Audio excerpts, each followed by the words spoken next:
What do you think are the biggest opportunities right now, speaking of timing? I mean, if somebody was a genius, they could figure out how to do all these empty office buildings, but I ain't seen that genius yet. I mean, opportunity's always out there. You got to look for it and you got to be persistent. I mean, I was on the phone today with the same deal. It was 160,000 a unit about 3 or 4 months ago. All right? And the broker's calling me today saying, "You know what? I get the guy down 130 a door." It's 30,000 a unit. It's a couple hundred units. That's $6 million less he's willing to take. But even at $1.30, I didn't like it. And, I'm more comfortable at about $1.10 or $1.15. I got to be comfortable with the deal. So, but the point is, I'm going to keep waiting, or I'm going to keep making offers, and I'm going to keep lowballing until the right deal comes, and right now it's just moving slow, but it's moving. And if I can't buy, then I'm going to sell. If I ain't spending my time finding deals, then I'm going to be selling deals. What would you stay away from? Office buildings. I don't have any knowledge in industrial. Industrial always scared me because they're such large spaces that if they ever went empty and you need a specific type of business to be in it, it would be very dangerous. Offices, you got to know what you're doing in industrial. I mean, it's all about finding a deal. Apartments are great. Retail's another animal. All right. There's only one way you're going to make money on retail. You got to buy it with vacant space. Because when you buy it with vacant space, you're getting it for free. You're buying it on a cap rate. If you go out tomorrow and you buy 10 shops, okay, but only 7 of them are rented, you're buying that property based on the rental income of those 7 units. The other 3 that don't have any income, they just come with the deal. And then you rent them out, and then your cap rate goes up, and you made money. I always see those places that have like a 50% vacancy and they have these pro forma rates on them that they're just trying to price it. Because they're living in a dream world. All right. Nobody buys on a pro forma, okay, that I know of that has any sense in real estate. Unless apartments, yes. Because with apartments, you pretty much know you can rent it. You know what the market is. You know the guy down the block is charging $200 more a month. Okay, so yes, that's in apartments. Yes, you can buy in a pro forma if you're 100% sure that you could raise the rents and the market's higher by throwing in some new appliances or whatever you got to do. But pro forma typically you don't see ever in retail. If you do, then the seller's just dreaming and he's got his head stuck up as you know what. When you're negotiating in real estate, is money really the only thing that has any value in terms of negotiation, or have you seen people win or lose deals due to personality or any other factors? I mean, everything in real estate is contractual. Okay, you got your terms, they got their terms. As long as your terms come to meet together, you got a deal. All right. If people, it's not. I've never been emotional or anything, like that with a real estate deal. I mean, I've done deals with snakes, guys that I knew were crooks, guys that went to jail for being crooks in real estate and other things. And I still did business with them. All right. Because as long as you know that the guy's a crook, then you got to watch every little thing you're doing and cover your ass a lot more than you would normally. But the point is, it's not emotional. I've come across people with all kinds of personalities, and you just, you ignore it. It's not, number one, in my world, it's all done by brokers and lawyers. I don't really get involved.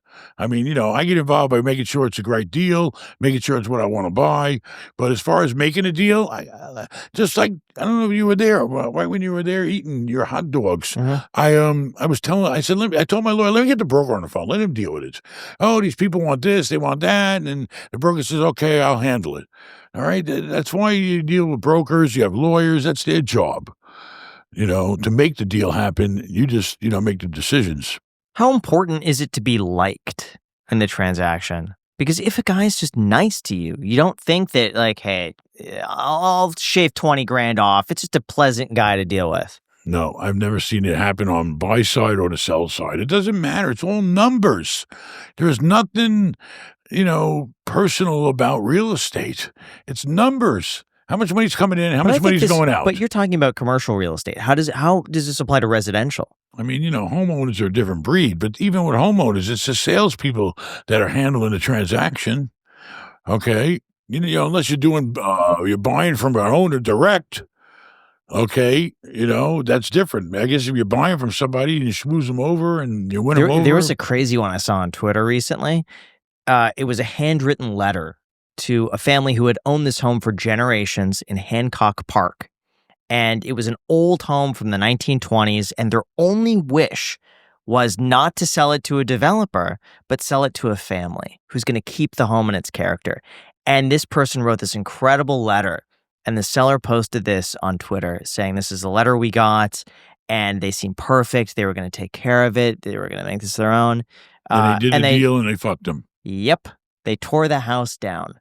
Immediately after closing, they had pulled permit. They were getting everything started the second the deal closed. Reminds me of that old nursery rhyme or whatever, or the old kitty thing with the 3 little pigs. They'll huff and they'll puff and they'll blow your house down. But a similar situation happened here. Yeah, similar situation happened right here in Clearwater Beach, right on the main ocean front here. The developers came in. This little old lady owned this nice house right on the intercoastal here, and some developer came in. He bought up everything around it, and she wouldn't sell. So now they did everything they could to piss her off, and they cut off her power while they were building. They cut off her water. They did all kinds of things to make her life miserable and make her sell. She wouldn't sell. And she actually stuck it to him. I don't know what the name of the document was, but she recorded a document while she was alive saying that house could never be anything but a single-family residential house, ever. And to this day, you get all these apartments and condos all around it, and her house sitting right there on the tip of the land on the water. I always think about that whenever I drive by on my boat. But yeah, I mean, some people have emotional. Some people, they're just, to me, it never was emotional. I don't care. It's all about numbers. It's just real estate is a thing. It's material. It's an asset. It's tangible is the right word, right? Would you place any value? Let's just say you're selling a shopping center or a gym, and someone comes to you and says, I worked out at this gym 18 years ago, and I was broke. I was coming up. And I said, one day I want to own this property. And I saved, and this is all I could afford. You're asking 12. All I have is 9. And this would be a dream, and I'll forever be appreciative to this. Would you do that? Depends on the person. I think it really depends on the situation. I think there are certain ones where I'd be like, all right, screw it. No. Over $5-10. You're such a liar, okay? You're such a liar. Okay, maybe not millions. You are the biggest penny pincher I know. You're not shaving off a fucking penny. Who are you?